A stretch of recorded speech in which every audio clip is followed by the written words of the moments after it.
3 years ago, a father lost hope believing his twin daughters were gone forever. But one cold night, on a quiet city bus, he heard them singing. What he found that night didn't just break his heart. It shattered his entire world before the story had even begun. Tell us in the comments where you're watching from. And if these stories move you, don't forget to subscribe for more. Now, settle in and experience the journey. The cold settled into my bones the moment I stepped inside that barn. It wasn't the kind of cold that could be chased off with a fire or a strong drink. No, this was the kind that digs its fingers deep into your skin, gnaws at your breath, and makes every movement feel like a battle. I'd ridden 2 miles from town just as the first faint light crept over the horizon. My horse's hooves crushed the frozen earth in steady rhythm, the sound swallowed by the wide silence of the early morning. I was here to buy a workhorse, a simple transaction. But the barn had something else waiting, something I wasn't prepared for. The door creaked, groaning under its own weight, like it hadn't been opened since the last thaw. Dust floated in the sharp light, settling on everything like a forgotten memory. As I walked past the iron stalls, the usual sense of hay, sweat, and leather mixed with something darker, something sharp and uneasy. From the back, a ragged breath broke the stillness, uneven and strained. I stopped. Something was wrong. Not a horse. Not the familiar sounds of restless hooves or quiet snorts. This was different. Behind a curtain of old hay bales, I found her, a woman, tied up and bruised, the edges of a faded cotton dress hanging torn at one shoulder. Her wrists were bound with twine, rough and frayed. She didn't plead or cry. Her eyes were swollen and sharp with defiance, a silent fire that hadn't been snuffed out. She looked like someone who'd been through hell and back, someone the world had tried to break but hadn't yet succeeded. Her bare feet were scabbed, and dirt clung to her skin. But there was something stubborn in the way she held herself, something raw and real. I didn't know her name, didn't ask. I just knelt down and began to loosen the knots, careful not to startle her. Her body tensed but didn't resist. When the last tie fell away, she didn't run, she didn't speak. She simply stood, stiff and silent, beside me. The owner of the barn showed up, then slicked back hair, shiny boots, a smug grin that didn't belong anywhere near honest work. He called her a runaway, said she owed debts and was property until paid for. But I saw what she was more than a possession or a problem. She was a person. I took the horse. I took her. And the cold outside wasn't the only thing biting that morning. They whispered in town, of course. Strange woman, bruised and barefoot, taken in by a quiet man who spoke little. The gossip crawled like frost on window panes, but I ignored it, because some things don't need explanation. Some things just are. She didn't ask for kindness. She didn't want saving. But maybe all she needed was someone who didn't turn away. The fire was slow to catch that first night. We sat on opposite ends of the cabin, silent, but not alone. She watched the flames like they spoke a language she had forgotten how to hear. I watched her, knowing we were both holding on to something we weren't ready to let go. The land outside was hard and frozen, but inside, something fragile began to thaw. The morning came wrapped in a thick silence, the kind that settles over everything before the world wakes. Outside, the sharp bite of winter lingered in the air. But inside the cabin, the shadows of night still clung to the corners. I woke first, like I always did, to the sound of my own breath and the slow creak of the floorboards beneath my boots. She was still asleep on the floor, wrapped in the threadbare wool blanket I'd given her, the one my wife used to keep warm in winters long past. The blanket looked small on her, but she clung to it like a shield, a small island of warmth in a sea of cold. I wanted to say something, maybe offer her the bed, but words felt useless, and I knew she wasn't ready to accept any kindness just yet. So I left her to her silence and stepped outside, the cold air hitting me like a slap to the face. The world was coated in frost, every blade of grass sparkling like a shard of glass. The snow hadn't fallen yet, but the sky hung heavy and gray, promising more before the day was done. My horse waited patiently outside, its breath rising in soft clouds. I had work to do.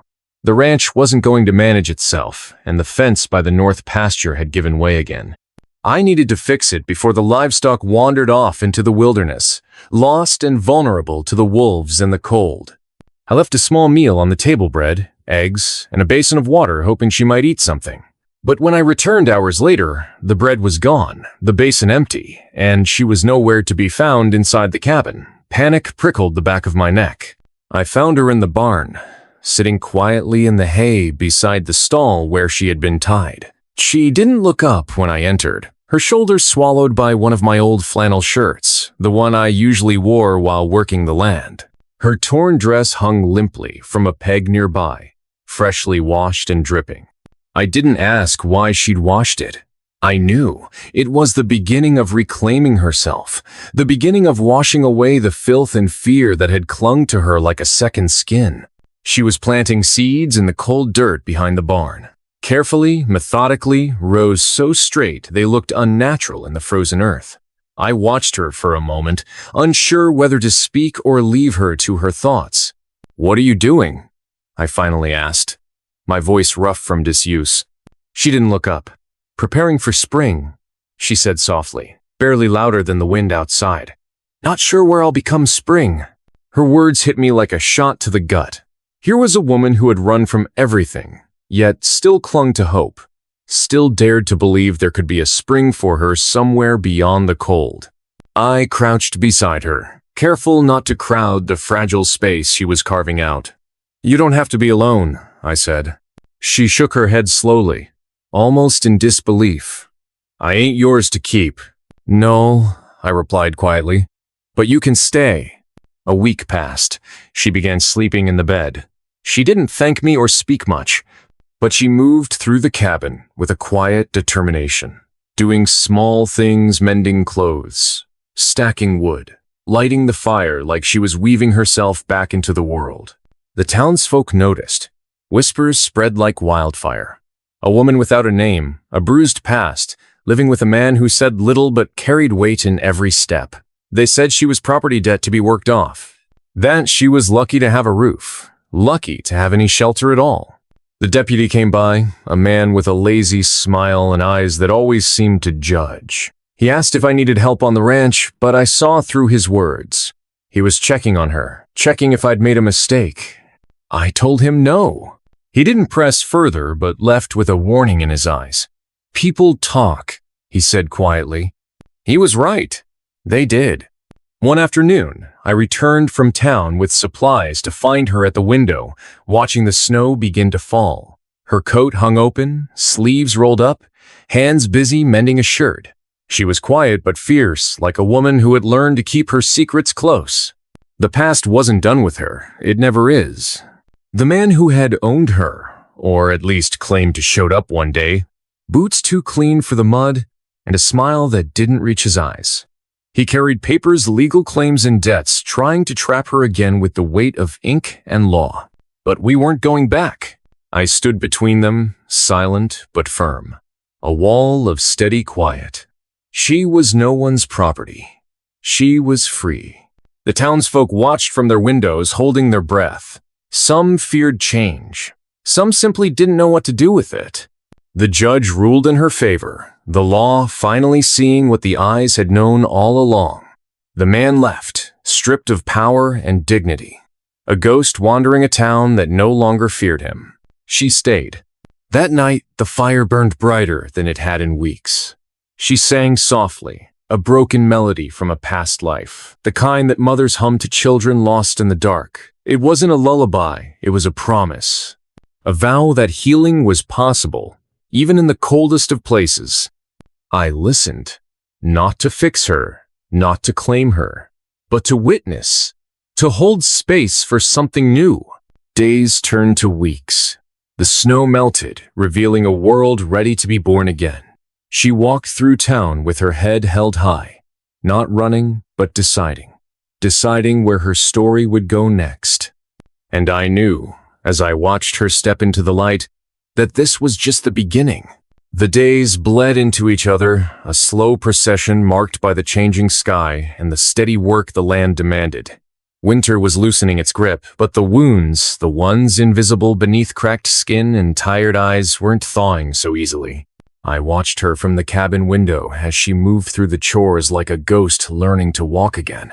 There was a rhythm to her, the way she stacked firewood, fed the chickens, tended to the garden boxes we'd set up last fall. It was quiet work, patient work, the kind that slowly pulls you from the edge of yourself. But the town, well, that was a different story. The whispers were like shadows following her every step. Folks didn't just stare. They talked loud enough to be heard, thinly veiled accusations slipping into conversations at the general store or church pews. A bruised woman with no family, no name, living with a man who kept his distance from everyone. It was a recipe for trouble in a place built on rigid lines and old grudges. One morning, I rode into town to pick up supplies. The main street was dust and frozen mud. Storefronts shuddered against the last of winter's bite. I felt eyes on me the moment I dismounted, a mix of suspicion, pity, and something else I couldn't name. Maybe it was the weight of a story everyone thought they knew, but no one wanted to tell aloud. At the mercantile, the clerk greeted me with a forced smile, eyes flicking toward the basket of goods in my hands. "Heard some folks say you took in a stray," she said, voice low enough to seem like a question. "I did," I said, plain and simple.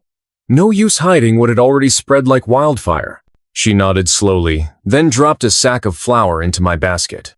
"Be careful," she said, barely audible. "People around here don't take kindly to change." I said nothing. The truth was, I wasn't sure what people wanted for her to leave, to suffer, to vanish like so many others before her. None of it felt right. None of it felt like justice. Back at the ranch, she was waiting by the porch, her bare feet dusted with dirt and dried grass. Her eyes held a quiet fire that didn't flicker, even as the cold wind sliced through the valley. I handed her the supplies, and she nodded in thanks, her lips pressed into a line that spoke of battles fought and lost. I wanted to ask how she was holding up, what she thought about the town, the people, the life she was slowly carving out here. But she was silent. And sometimes, silence was all the answer you could get. The days that followed were a test of patience, of strength, of faith. Harsh words found their way to my ears more often than I liked. "Why'd you take her in?" they asked, as if the answer were something shameful. "You know what she was. You know what she's been through." But I knew none of that was enough to decide who she was now. The scar she carried didn't define her, her will did. One afternoon, the deputy came back. His smile wasn't as easy this time, his gaze sharper. "You're making trouble," he said, standing too close, eyes scanning the cabin like it was a crime scene. "We're just living," I replied, voice steady. "Not everyone sees it that way," he said. I could feel the tension ripple through the air like static before a storm. The law was a blunt instrument here, wielded by those who wanted to keep things as they'd always been. That night, the fire burned low, and she sat by the window, hands folded tightly in her lap. I watched her trace invisible patterns on the worn wood of the window frame.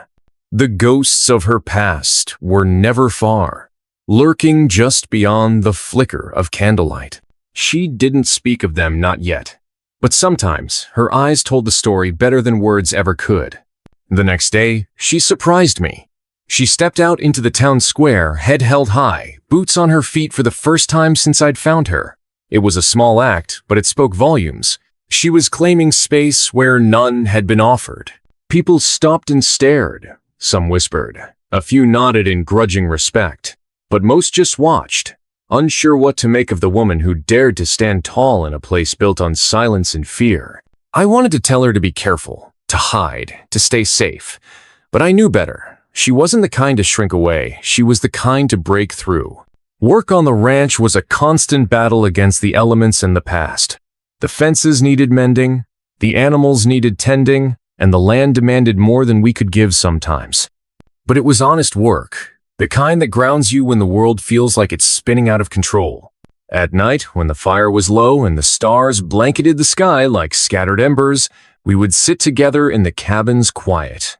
Not speaking, not needing to. Just two souls tethered by the unspoken understanding of what had been lost and what might still be saved. She began to talk, slowly at first, pieces of her story slipping out in fragments, stories of fear, of escape, of the long nights spent running from shadows that refused to fade. She didn't ask for pity. She didn't want it. What she wanted was simple: to be seen, to be recognized as more than the sum of her scars. And I tried, in my own way, to give her that, to hold space for her to be herself, messy and broken and beautiful.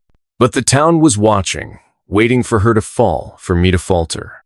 The undercurrent of suspicion ran deep, and the next confrontation felt inevitable. One cold evening, as the sun dipped behind the hills and the sky bled orange and purple, a group of men gathered near the edge of the property.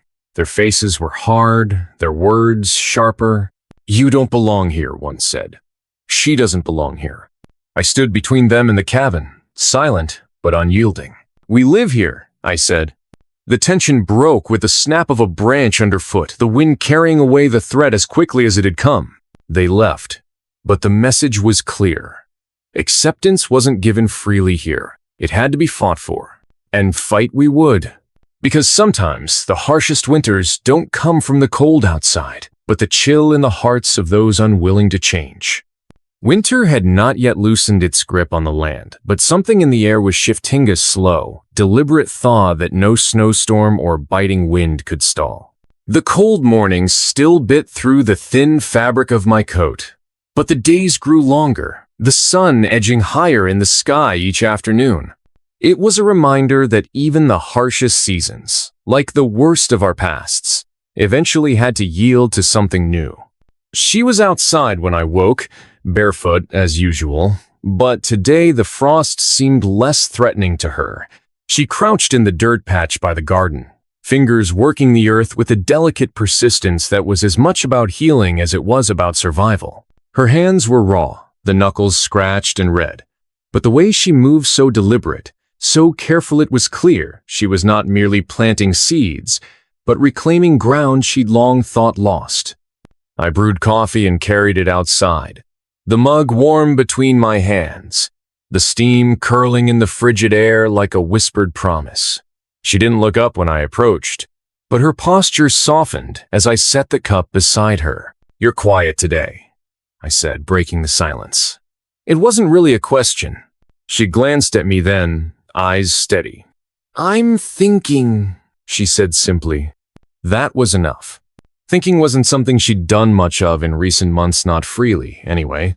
The past clung like a shadow to every move, every breath. But I could see it loosening its grip, if only a little. Our days settled into a fragile routine. Mornings spent repairing fences, afternoons digging into the soil or chopping wood, evenings by the fire where stories were told without words. There was a comfort in the silence between us, a shared understanding that healing wasn't linear, it was jagged, slow, and sometimes painfully quiet. But the town's whispers continued, an undercurrent beneath every moment.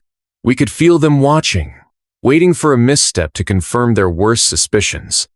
The way they looked at her, the woman who'd arrived bruised and bound in a barn, now standing tall and unbroken, was a mixture of suspicion, fear, and something I couldn't quite name. Resentment? Admiration? Twisted by jealousy? The lines blurred. One afternoon, I rode into town again, the weight of their gazes heavier this time. At the saloon, the bartender's usual nod was replaced by a curt glance. "Heard Price's girl's stirring up trouble," he said, polishing a glass with a rag that had seen better days. I swallowed the urge to retort. Words were weapons here, but silence was sometimes the sharpest blade. Back home, she was waiting by the door when I returned. A pile of mending clutched to her chest. The patchwork dress she wore was clean now, the tears stitched carefully with hands that had learned precision through necessity. She handed me a shirt she'd been working on, the fabric worn but sturdy. "For you," she said quietly. I looked at the shirt, then at her. The gesture was small, but it spoke volumes. In this place where trust was fragile and broken easily, this was an offering, a piece of herself she was willing to share. We ate in silence that night, the flickering fire casting long shadows that danced across the walls. Outside, the wind howled, a reminder that the world beyond our little cabin was still wild and unforgiving. She began to tell me more of her story in bits and pieces, memories of a life marked by violence and control, the weight of a past that threatened to crush her. But she told it not as a victim, but as a survivor. The words were heavy, but they carried a strength that echoed the resolve I'd come to admire. "There's a line," she said one night, staring into the fire, "between running away and running toward. I think I'm finally ready to run towards something." I nodded. That line was thin and often crossed without notice, but it was a start. The townsfolk's hostility grew more palpable as days passed. Harsh glances met us on the street. Doors closed quietly as we passed by. The deputy's visits became more frequent, his tone a little colder, his questions a little sharper. One evening, a group of men gathered near the edge of the property, their faces hard and unyielding. I stepped outside to meet them, the chill in the air stiffening my spine. "You're breaking the peace," one of them said, voice low and rough. "She don't belong here." I stood my ground, the fire in my chest kindling with quiet fury. "She belongs wherever she chooses to be." The men shifted uneasily, and after a tense moment, their leader spat on the ground and walked away. The others followed silently, their departure as much a warning as a retreat. That night, the silence between us was thick, with unspoken fears. She looked at me, eyes searching for answers I didn't have. "I'm scared," she admitted, voice barely above a whisper. "Me too," I said, reaching out to take her hand. The touch was tentative, but it held the weight of a promise. Together, we faced the cold and the judgment, the scars and the shadows. The land was harsh, but it was ours, and sometimes that was enough. Days later, the first signs of spring crept into the valley, the snow melting into muddy streams, buds pushing through cracked earth, the air warming just enough to carry the scent of new beginnings. She smiled, a real smile that reached her eyes and softened the lines carved by hardship. "I think," she said one morning as we worked side by side, "that maybe I'm starting to believe in this place." I squeezed her shoulder gently. "It's a good place, because you're here." And in that moment, beneath the vast, wild sky, surrounded by the land that was both unforgiving and full of promise, we both understood that home wasn't just a place, it was a choice. The wind had a new edge now, sharper somehow, like it had caught the whispers and rumors swirling through the town and carried them straight to our doorstep. Days were growing longer, but the weight pressing down on us was heavier than the winter snow that still clung stubbornly to the shaded hollows. She moved with a quiet determination I couldn't always keep pace with. Sometimes I'd find her standing at the edge of the woods, eyes fixed on the horizon as if searching for something just beyond the reach of sight. I never asked what she was looking. For some things you learn are better left to be found on their own time. The townsfolk's mistrust was no longer just in whispers behind closed doors. They stared openly now, their faces hard as stone, their voices carrying thinly veiled threats. The grocery store owner refused to serve her, claiming, "No workhorse should be tied to a stray." The preacher's wife avoided our cabin altogether, crossing herself quickly as she passed. And Harlan Preach hadn't given up. His eyes burned with a cold fury whenever he saw us, his presence like a dark cloud looming over the valley.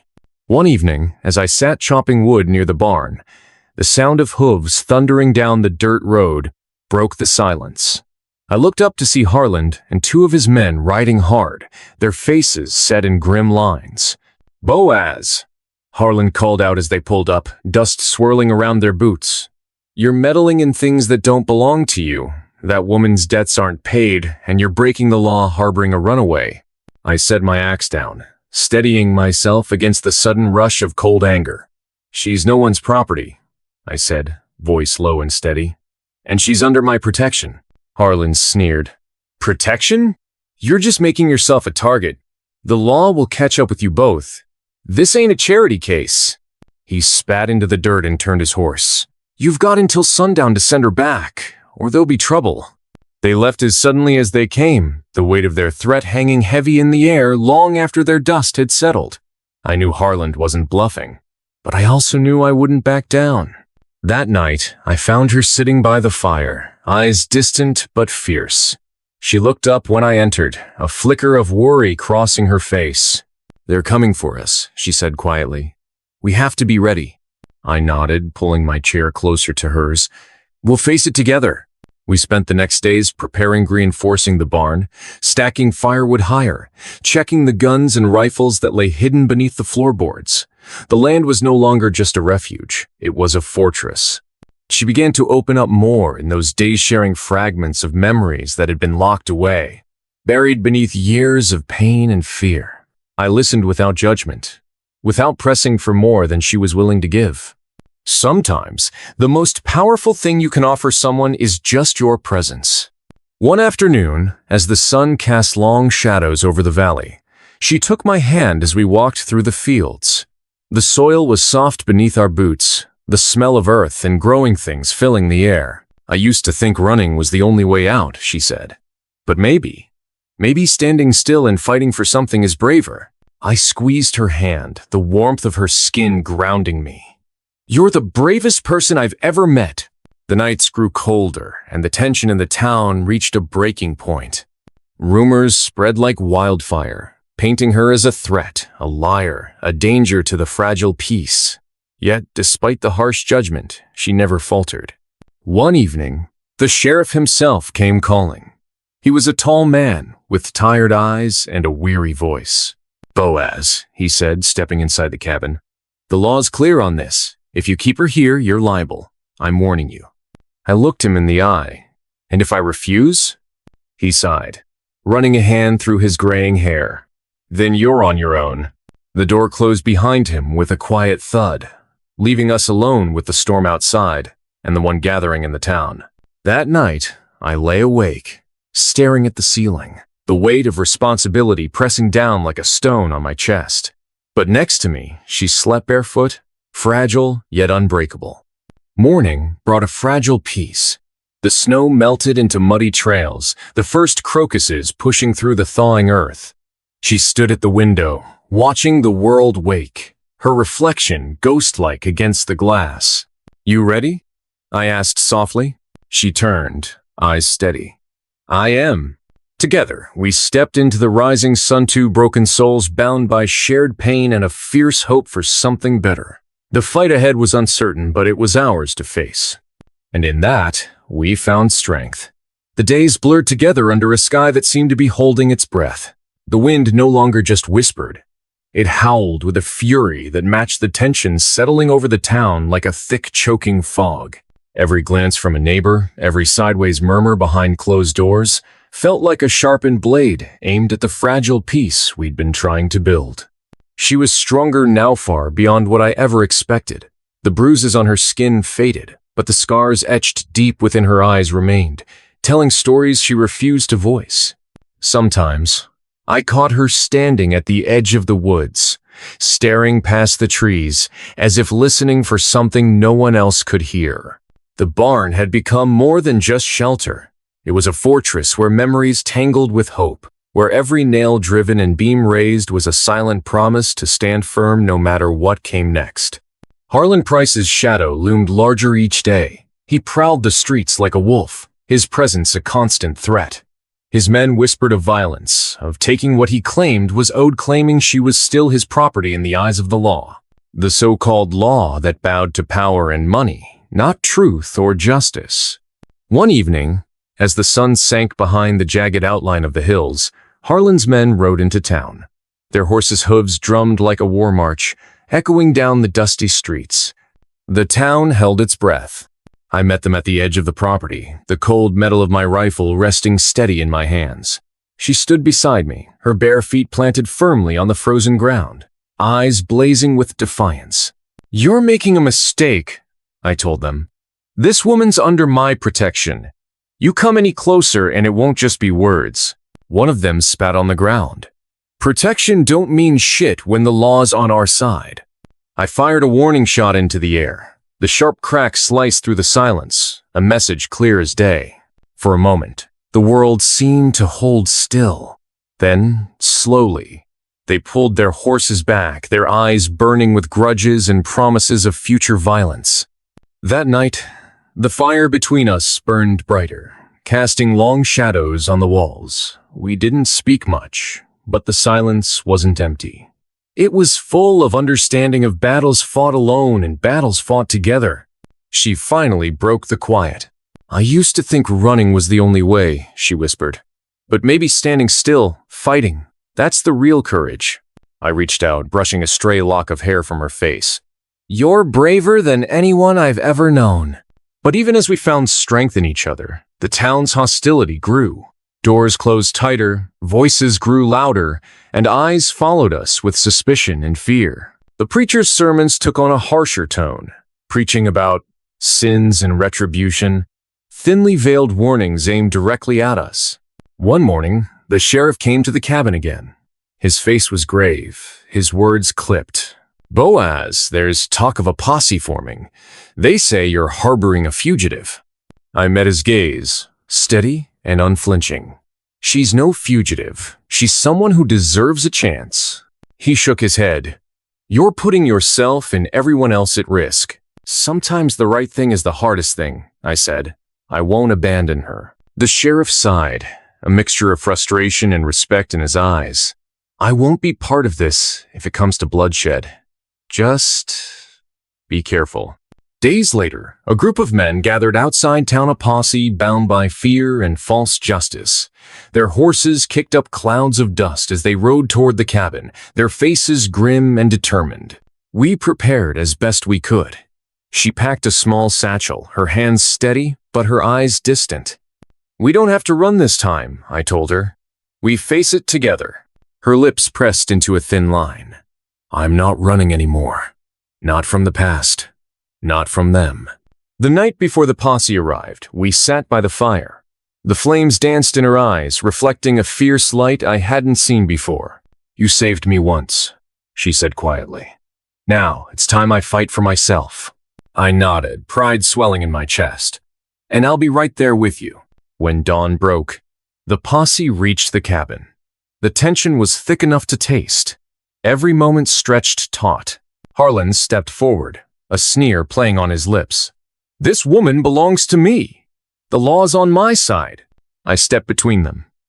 "She belongs to no one but herself." Words gave way to threats, and threats nearly to violence. But something shifted in the crowd. Some saw the truth in her eyes, the strength in her stance. The sheriff arrived just in time, his presence enough to hold the fragile peace. The law, begrudging and imperfect, sided with the undeniable truth: she was free. The crowd began to disperse, murmurs of grudging respect mingling with lingering suspicion.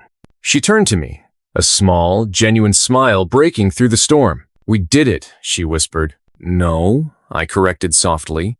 "You did it." That day marked a turning point, not just for her, but for us. The fight was far from over, but the first victory was ours. And as the sun set behind the hills, casting the valley in warm golden light, I knew that whatever the future held, we would face it together, stronger, freer, and unbreakable. The dawn broke soft and pale, like the world itself was still catching its breath after the storm of yesterday. The air smelled of wet earth and pine, the scent sharp and clean, a quiet promise that something new was taking root. But beneath the calm surface, the undercurrents of tension still churned, slow and relentless. She woke early, her breath steady and sure for the first time in weeks. The fire had long died out, leaving only the faintest glow behind the hearth. The bed creaked softly beneath her as she rose, the woolen blanket folding away like a protective shield she'd finally loosened. Outside, the sun stretched its fingers across the frost-coated fields, casting long shadows that seemed to reach for the past, tugging memories from their hiding places. I found her on the porch, staring out at the horizon where the sky met the land in a hazy blur. Her eyes were distant, yet focused, a quiet storm brewing behind their calm surface. "I don't know what comes next," she said without turning, voice low and raw.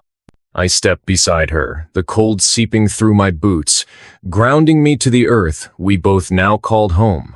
Neither do I admitted. But maybe that's the point. We don't have to know everything yet. Her lips curled into a faint smile, fragile as frost melting in the morning light. You always find the words when it matters most. I shrugged, but the weight in my chest told a different story. Words weren't my strength, but standing beside her, listening, that I could do. The days that followed were a delicate dance between hope and fear. The town's whispers softened, but the scars of suspicion lingered like shadows. Neighbors avoided our gaze. Their doors closed tighter than ever, but the warmth of our small cabin grew. We built routines out of necessity, tending the small garden, repairing the broken fence, sharing meals that tasted like survival and promise. She began to work in Ida's shop again, her hands steady and sure, mending torn seams and weaving quiet strength into every stitch. Watching her there, surrounded by bolts of faded fabric and the hum of sewing machines, I saw a woman reclaiming herself thread by thread. One evening, as the fire crackled low, she pulled an old photo from her satchel, a faded image of a girl with bright eyes and an unbroken smile. The edges were worn, the ink faded like a dream slipping away.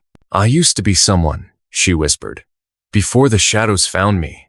I reached out, fingers brushing the worn paper. "You still are, just stronger now." She looked up, eyes shimmering with unshed tears. "Sometimes I wonder if strength is just the weight of all the things we refuse to break under." I didn't answer. Some truths needed no words. The nights grew colder, the wind carrying the hollow howl of wolves from deep within the forest. One night, a knock came at the door, soft, hesitant. I opened it to find Ida, her face lined with worry. "They're planning another raid," she said quietly. "A group from the neighboring town. They say they want to cleanse the area." My jaw tightened. The word cleanse had the taste of fire and blood. And I knew it wasn't about justice, it was about fear, about control. "We won't run this time," I said, voice firm. "We face it, whatever it is." Ida nodded, eyes fierce. "You're not alone." Word spread quickly. The town's fractured loyalties began to shift, some stepping forward to offer quiet support, others retreating into silence. The line between friend and foe blurred, but we held tight to what mattered, the fragile hope of freedom and the fierce bond growing between us. She stayed close during those weeks, the woman who once ran now standing tall beside me. The past shadows still haunted her, but with every day, the light around her grew stronger, a beacon against the darkness. One afternoon, while repairing the barn's roof, she paused, gazing out at the sprawling hills dusted with snow. "I want to plant seeds," she said suddenly. "Not just for survival, but for something that lasts." I smiled. The kind of smile that carries a lifetime of unspoken promises. "Then we'll make sure those seeds take root." Spring was still months away, but hope had already begun to bloom in the cold earth beneath our feet. And in the quiet moments between storms, we found something neither of us had expected, a fragile peace, born not from escape but from standing together, unbroken and unafraid. The morning came heavy, thick with a silence of snow that had fallen through the night like a whispered warning. The land was coated in white, a fresh blanket over scars not yet healed. I stood at the door, watching the trees bow beneath the weight of frost, the cold biting into my skin despite the layers wrapped around me. She was already outside, tracing her fingers over the frozen earth as if trying to read a language only the land could speak. Her breath puffed in steady clouds, drifting toward the sky like quiet prayers. We didn't speak. Not yet. Words felt too fragile, too sharp against the stillness. The town lay a few miles away, but it felt worlds apart from the peace that clung to the edges of our cabin.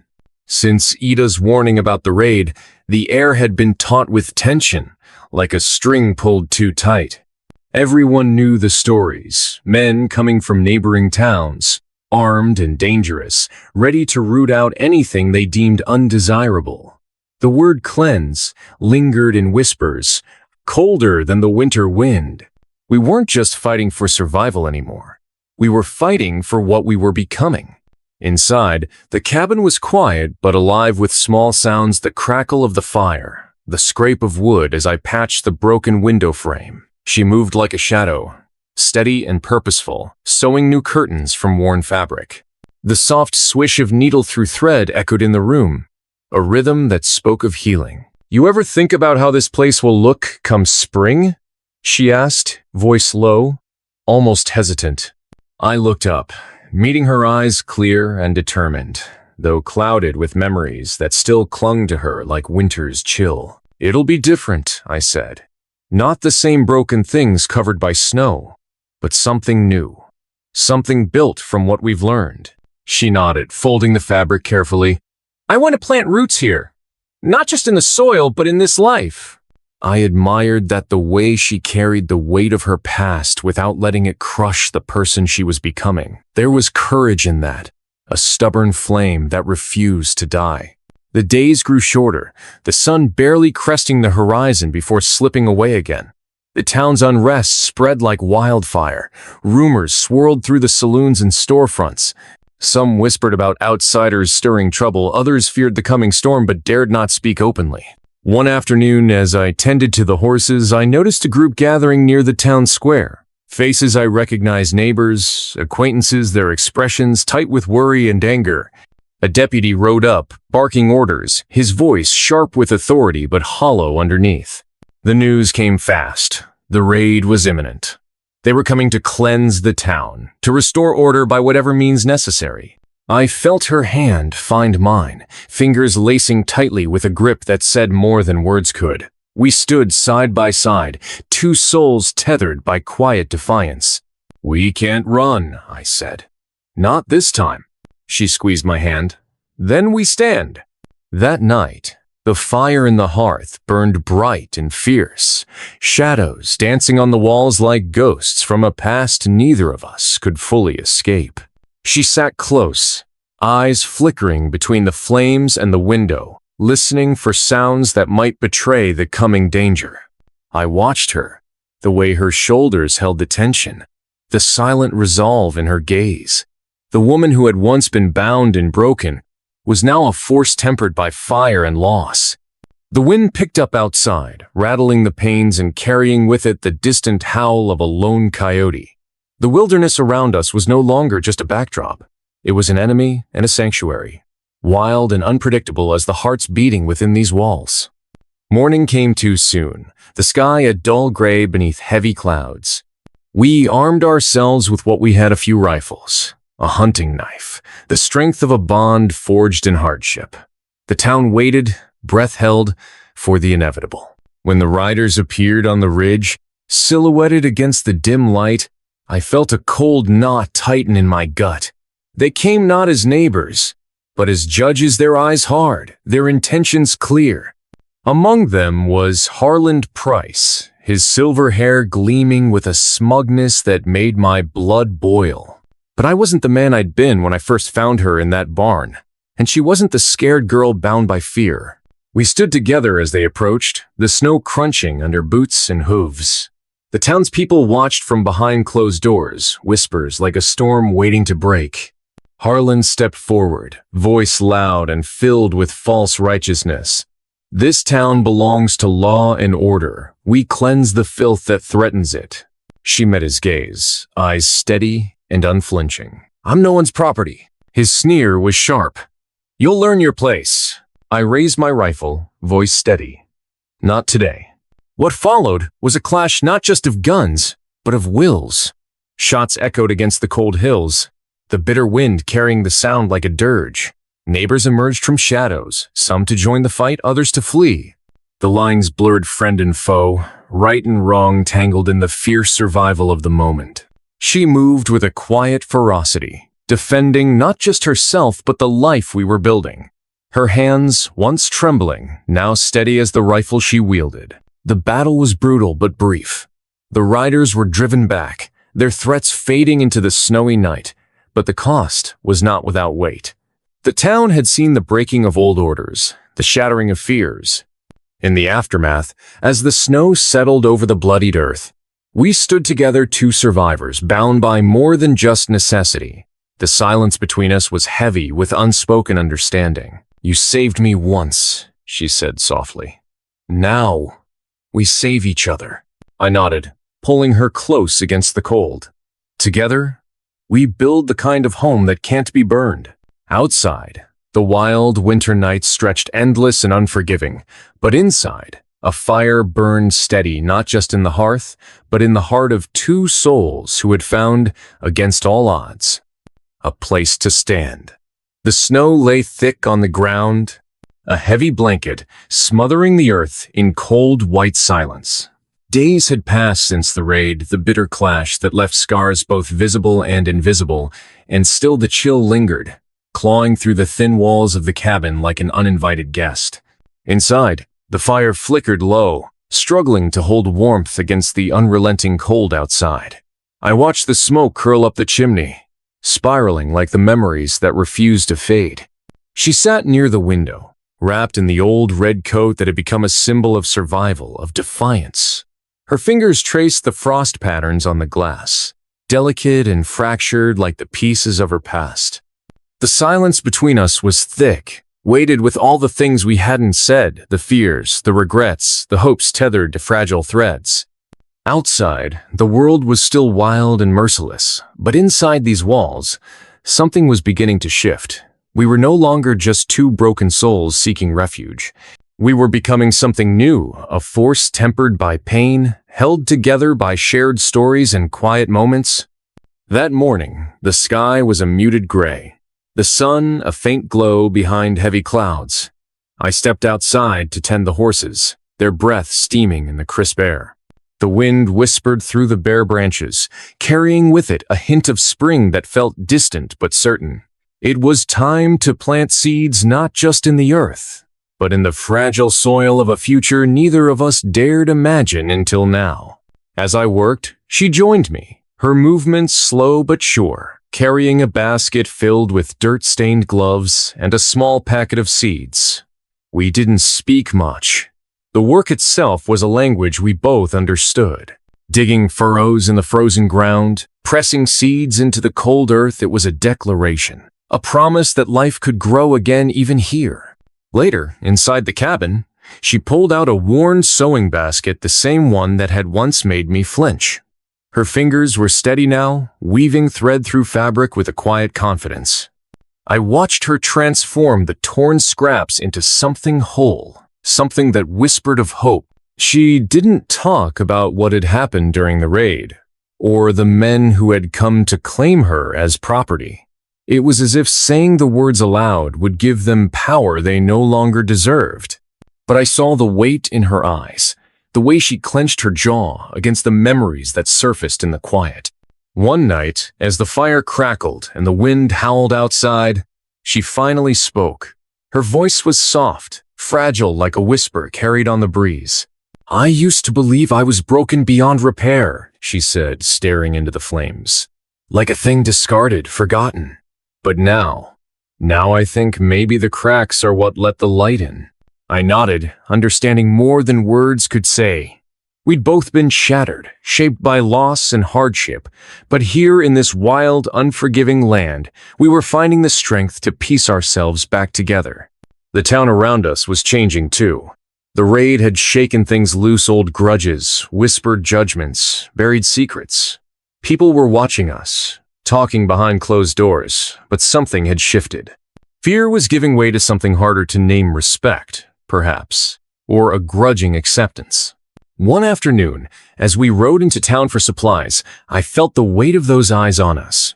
Some faces held suspicion, others curiosity, and a few rare and precious bore the quiet acknowledgement of shared struggle. The woman beside me rode tall, her posture strong despite the harshness of the road and the cold that seeped into our bones. We stopped at the general store, where the clerk gave a nod instead of a sneer, and at the blacksmith's, who offered a brief smile and a word of encouragement. It was a small victory, but one that mattered. Back at the cabin, spring crept in slowly. The snow melted into cold mud, then soft earth, and the first shoots of green poked through the ground like promises. We worked side by side, building fences, mending roofs, planting gardens. Each task was a step towards something lasting, something real. She began to laugh again, a sound that startled me at first, like a bird breaking free from a cage. It wasn't a loud or careless joy, but a quiet music that filled the space between us, weaving into the rhythm of daily life. One evening, as the sun dipped low behind the hills, she stood on the porch, watching the sky bleed into colors I hadn't seen since before all this began. She pulled the old red coat tighter around her and sighed, a sound full of longing and resolve. "I'm not who I was," she said. "I'm not even who I thought I wanted to be." I stepped beside her, feeling the weight of those words. "You're more. You always were." She turned to me then, eyes bright with unshed tears and something fierce. "I want to build a life that means something, not just survive but live, fully, even if it's messy, even if it's hard." We stood there in silence, the cold forgotten for a moment, as the future stretched wide before us, uncertain, fragile, but ours to claim. That night, I watched her sleep, peaceful for the first time in a long time. The past hadn't vanished, it never would, but it no longer held her captive. The scars were still there, but they were part of the story, not the whole. Outside, the wildness of the land roared softly, a reminder of the world beyond our walls. But inside, something steadied and grew a quiet fire that no winter could extinguish. We were still healing, still learning what it meant to trust, to hope. But in the broken spaces, in the cracks, and the silence, we had found something precious, a beginning. Winter's grip had loosened, but never fully released its hold.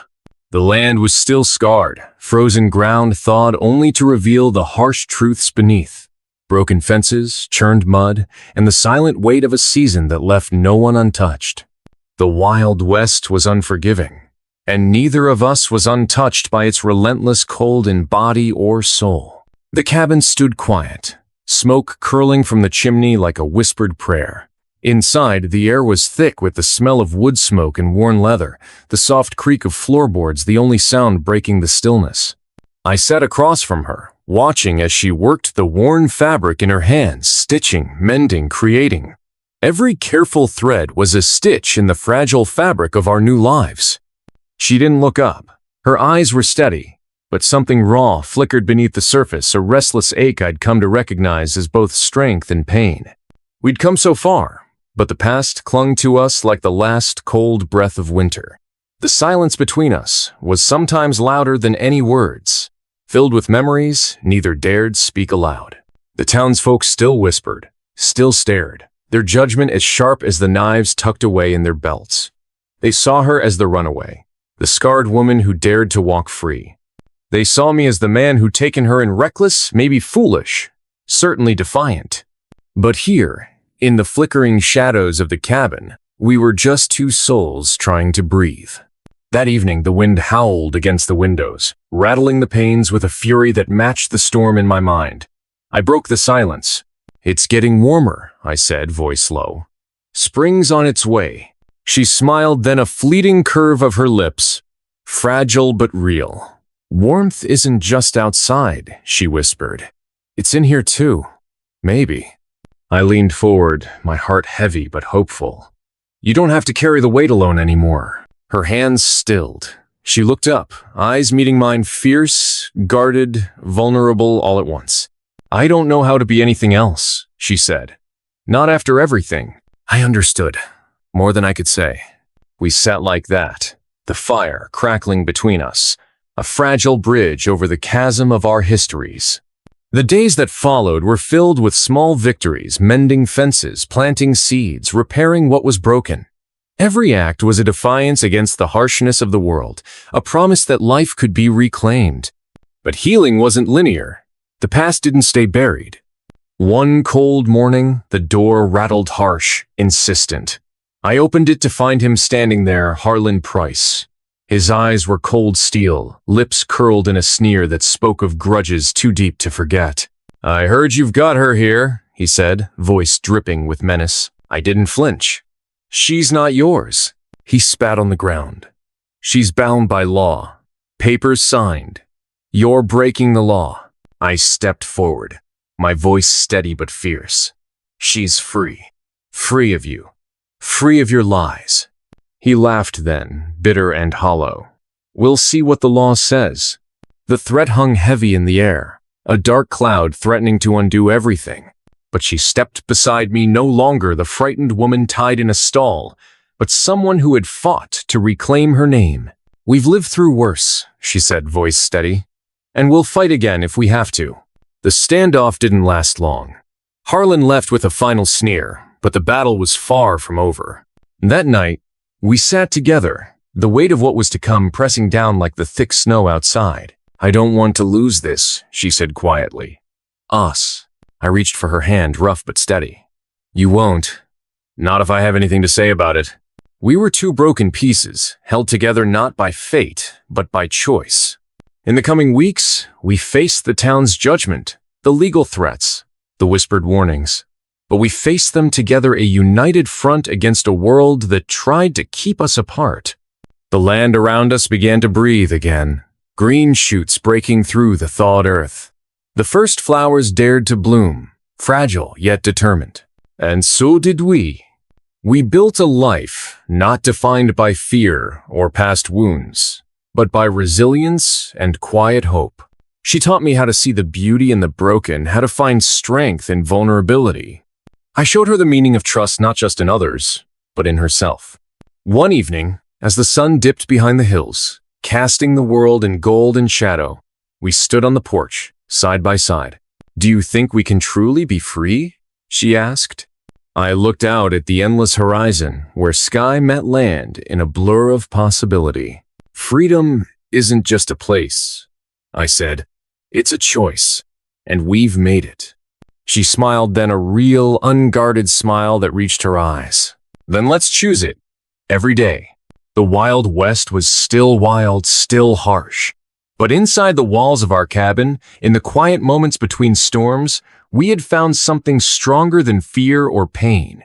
The morning dawned cold and clear, the kind of sharp light that felt like it could cut through bone. I woke to the quiet, the kind of stillness that carries more weight than noise. The fire had burned low overnight, embers smoldering like the last breaths of a long, hard winter. She was already awake, sitting by the window, watching the frost glitter on the fields. Her face was calm, but there was something in her eyes, a quiet reckoning, like she was making peace with the ghosts that still haunted her. I moved to her side without a word, settled into the chair across the room. No need for words. We'd said enough in the long nights, in the silences filled with unspoken pain and small acts of care. Outside, the land stretched wide and raw. The hills were still dusted with snow, but hints of green peeked through the frozen earth, stubborn and hopeful, just like us. She turned to me then, a faint smile tugging at the corner of her lips. I never thought I'd see spring again, she said softly. Not really? I nodded, feeling the weight of all we'd survived pressing down, then lifting just enough to breathe. We both came through the storm, not unscathed, but standing. Her eyes glistened, and for a moment, she looked less like the woman who had been tied and broken, and more like someone who had reclaimed herself piece by piece. The past still lingered, the scars, the whispers, the law's shadow hanging over us, but it no longer ruled the space between us. It was a chapter, yes, but not the whole story. The sun climbed higher, casting warm light into the cabin. I watched her rise, moving with a quiet grace that felt like a promise. She approached the old wooden table where a small, wrapped bundle waited. She unfolded it carefully, revealing a worn leather journal, pages yellowed, edges frayed. It belonged to my mother, she said, voice thick with memory. She wrote of hope, of freedom, of new beginnings. I kept it, even when I thought there was nothing left to hold on to. I took the journal gently, running my fingers over the faded ink. It was more than words on paper, it was a lifeline, a testament to the strength passed down through generations of women who refused to be silenced. We sat together then, reading passages aloud, letting the stories of resilience and courage weave their way into the fabric of our own lives. Outside, the wind stirred, carrying the scent of thawing earth and rain, the promise of growth. I stood and went to the door, pulling it open wide. The world outside was vast and waiting. She followed, boots crunching softly on the melting snow. We stepped onto the porch, shoulders brushing in the quiet morning. There was no grand gesture, no sweeping declaration, just the simple act of standing side by side, facing what came next. The town still watched, still whispered, but their voices were distant echoes now. We had built something stronger, a bond forged in fire and frost, in pain and healing. I took her hand, rough and sure, fingers intertwining like roots gripping the earth. "Whatever comes," I said, "we face it together." She squeezed my hand, eyes bright with something fierce and unyielding. Together. The Wild West was a hard place, but it had taught us the truth. That freedom was not just escape, but the courage to stand and be seen. That love was not just passion, but the quiet choosing to stay. And that home was not a building or a place, but the space where two broken souls found enough strength to become whole. As the sun rose higher, casting gold over the land, I knew the story wasn't over, it was just beginning. And this time, we were ready. If you were in their shoes, would you have fought the same fight? Share your thoughts in the comments below and don't forget to like the video. Explore the other videos on screen, there's more stories waiting for you.